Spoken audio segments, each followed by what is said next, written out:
مزید رپورٹ کر گئے حیات بلوچ۔ جی حیات بلوچ، کیا تفصیلات اس حوالے سے؟ جی دیکھیں، یہ 5 اسٹار چورنگی پل کے قریب جو فائرنگ کا واقعہ پیش آیا تھا، فائرنگ سے شدید زخمی ہونے والا سلمان دوران علاج جاں بحق ہو گیا ہے۔ پولیس کے مطابق ابتدائی تفتیش کے دوران بظاہر واقعہ ڈکیتی مزاحمت پر قتل کا نہیں بلکہ لین دین کا لگتا ہے، یہ کہنا ہے پولیس کا۔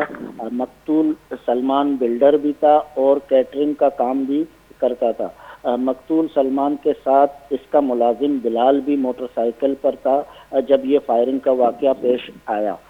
مقتول سلمان نے ایک پارٹی سے 2.09 کروڑ روپے لینے تھے، جس میں 1.39 کروڑ مقتول سلمان کے تھے۔ پولیس کا کہنا ہے کہ لین دین کا مسئلہ حل کرنے کے لیے یہ تھرڈ پارٹی کے پاس گلشن گئے تھے۔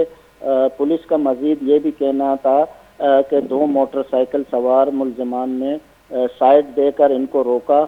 سائیڈ پر ہوتے ہی مقتول سلمان نے ملزمان کو جیب سے سب کچھ نکال کر دے دیا۔ اسی دوران مزید 2 ملزمان پیچھے سے موٹر سائیکل پر آئے اور ملزم نے سلمان کو سینے پر گولی ماری، جس پر مقتول سلمان اور ان کا ملازم بلال جو زمین پر گرے۔ واقعے سے متعلق مزید تحقیقات جاری ہے۔ مقتول سلمان 4 بچوں کا باپ تھا، 2 بیٹے اور 2 بیٹیاں ہیں۔ جی بہت بہت شکریہ حیات بلوچ تفصیلات سے آگاہ کرنے کے لیے۔